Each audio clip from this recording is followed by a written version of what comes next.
Dahil sa pagkamatay ng ina ni Akiro, galit na siya ngayon kay Tera.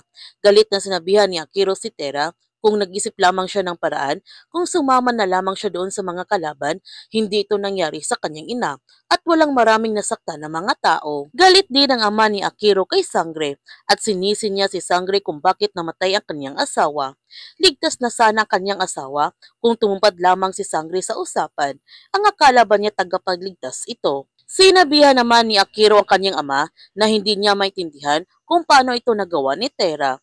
Nagulat naman ang ama ni Akiro kung bakit niya tinawag na Tera si Sangre. Dito na nga sinabi ni Akiro sa kanyang ama ang tunay na pagkatao ni Sangre.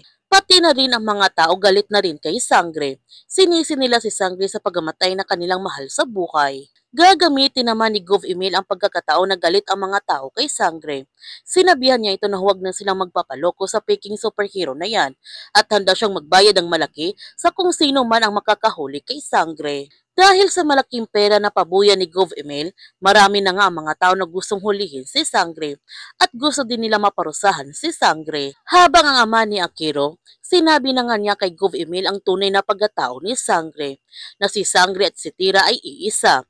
Kaya inutusan na nga ni Gov Emil ang kanyang mga tauhan na puntahan nila si Tera sa kanyang bahay dahil huhulihin nila ito. Gayon pa man, sinabihan ni Perena si Tera na gusto na din siyang hulihin ng mga tao dito, kaya't natitiyak niya na mas makakabuti na kung umalis na siya sa mundo na ito at sumama na ito sa kanya sa Encantadia. Sasama na kaya si Tera? Yan ang ating abangan sa Encantadia Chronicles Sangre.